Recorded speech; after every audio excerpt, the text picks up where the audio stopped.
naman Bea pinipilit. Yan ang ating makikita sa video.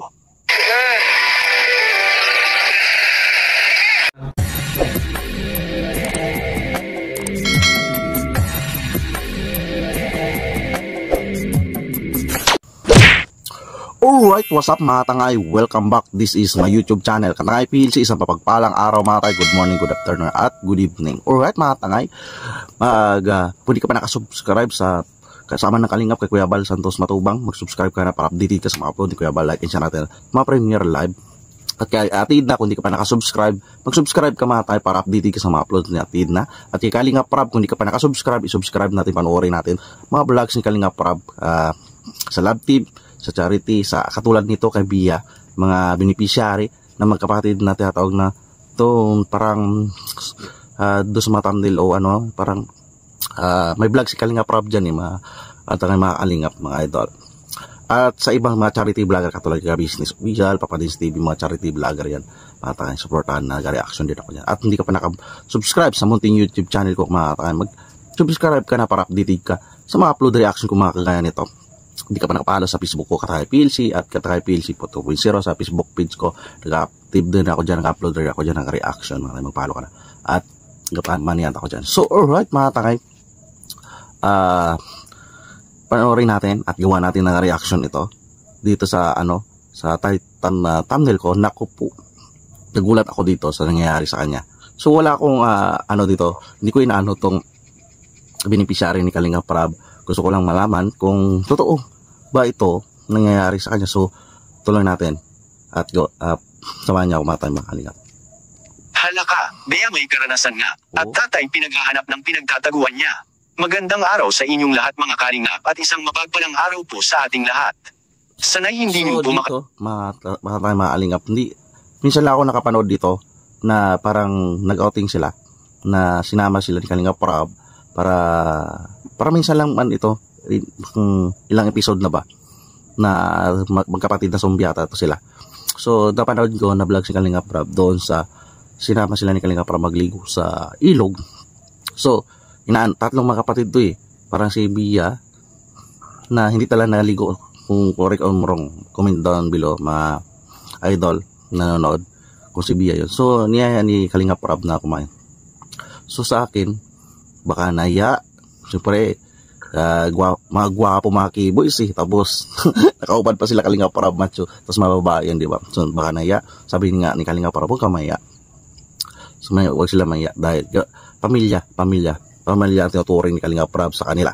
So hindi talaga kumain kahit anong pilit ng nanay niya. Hinihila talaga ng nanay niya.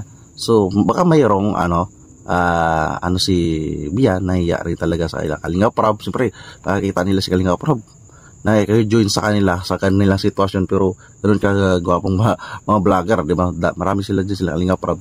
So ganoon talaga si Kalingap Prab sa mga beneficiary. Nakiki-join, nakikisama talaga kung ano talagang pamumuhay nila para naranasan talaga nila, di ba guys? Ba idol? Kaya natin. Kalimutan na mag-like sa video na ito.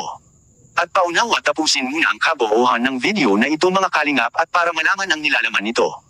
At maraming salamat po mga Kalingap sa pagpatuloy na pagsuporta lalo na kay Kuya Bal Santos Matubang at kay Ate Ed Vlogs at Kalingap Prab. Maraming salamat po. Bea may palagi palang pumipilit sa kanya.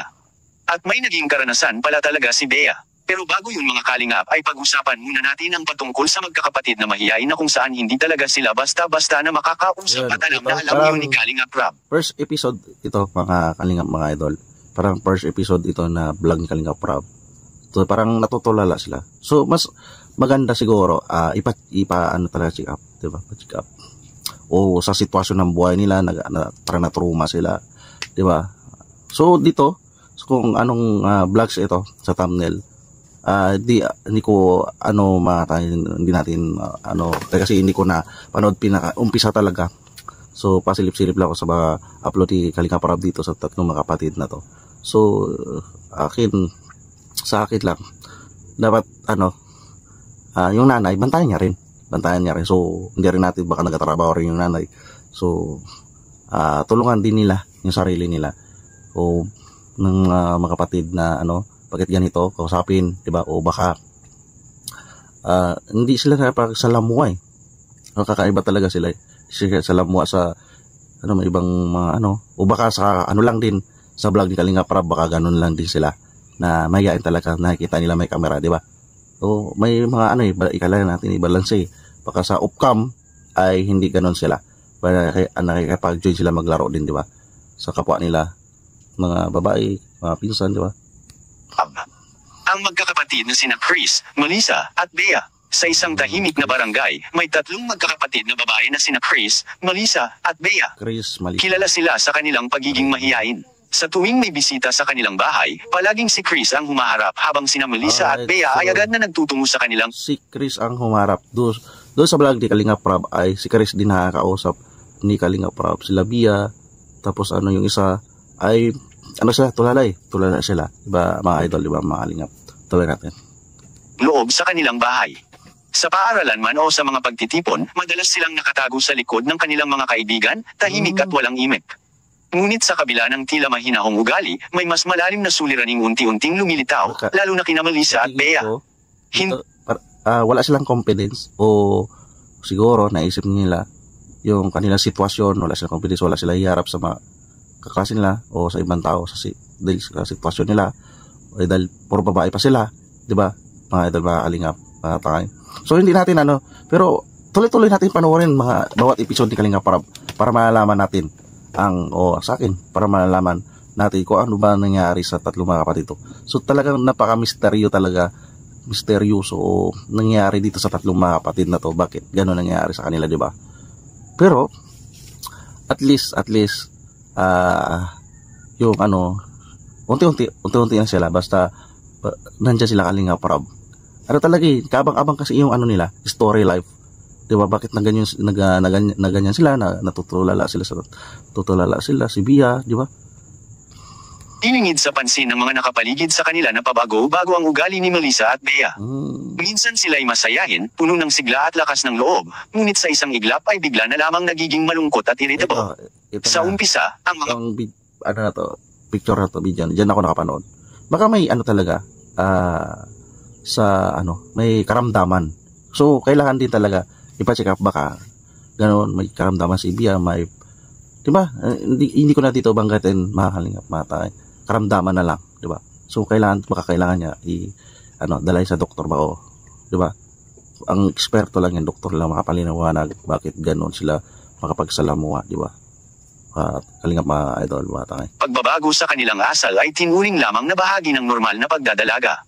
Ngunit habang tumatagal, napansin ni Chris na nagiging mas malala ito, nagiging dahilan ng hindi pagkakaunawaan, pagkasira ng mga relasyon sa kanilang pamilya, at pati na rin sa paaralan. Sa bawat pagkakaiba ng kanilang ugali, si Chris ang laging naiipit sa gitna. Gustuhin man niyang tulungan ng mga kapatid, nahihirapan siyang lumapit dahil sa takot at pagkalito. Hindi niya alam kung paano pakikitunguhan sina Melissa at Bea sa araw-araw, dahil hindi niya alam kung ano ang magiging ugali ng din si Bea. May tsura, pero talagang hindi siya nag-aimik, hindi siya nagsalita. May tsura siya sa mga ito kinabukasan. Ang pabago-bagong pag-uugali ni Melissa at Bea ay naging malaking problema hindi lamang sa kanilang relasyon bilang magkakapatid, kundi pati na rin sa kanilang personal na pagunlad. Nawalan sila ng tiwala sa sarili, nahirapan silang makahanap ng tunay na kaibigan. Nawalan sila ng tiwala at confidence, diba? At sa nangyari sa sitwasyon ng buhay, pamumuhay nila. At unti-unti silang lumayo sa isa't isa. Ang dating tahimik ngunit masayang tahanan ay napalitan ng katahimikan na puno ng tensyon at takot. Sa huli, napagtanto ni Chris na kailangan nilang humingi ng tulong. Hindi sapat ang katahimikan at pag-iwas sa problema. Kailangang may kumilos upang muling maibalik ang pagkakaisa sa kanilang pamilya. Sa tulong ng kanilang mga magulang at isang tagapayo, unti-unti nilang hinarap. Magulang, counseling. Diba, counseling. Kailangan nila dyan. Hinarap ang kanilang mga suliranin, hindi na bilang magkakaibang individual, kundi bilang magkakapatid na handang magdamayan, kahit mahiyain, basta't magkakasama, at sa kabilang dako naman Bea pinipilit. Yan ang ating makikita sa video.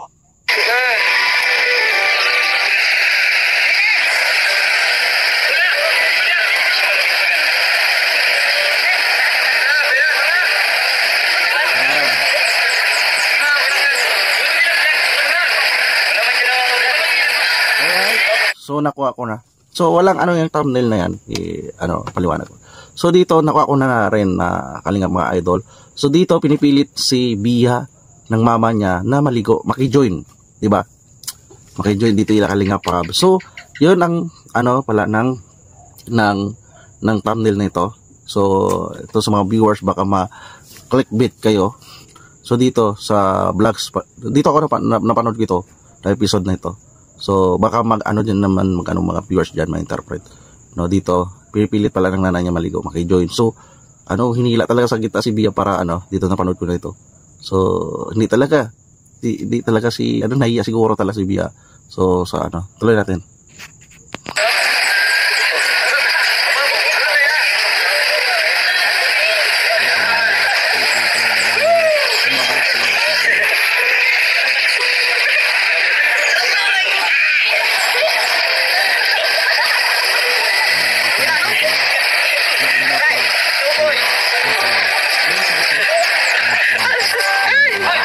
Konti yung isa ay join siguro sa mentalidad o sa pag-uugali nila. So kailangan talaga nila na mapapacheck up siguro, no? So, pero si Kalingap Rab pa rin yan nakakaalam kasi si Kalingap Rab nakakasama sa kanila sa lugar nila.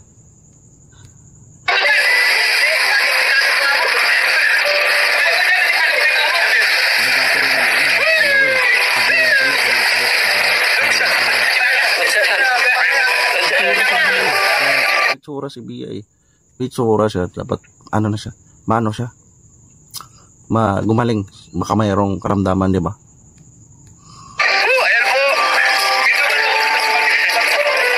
enjoy lang tayo ngayon, magkaya di ba? Asan tayo kaya?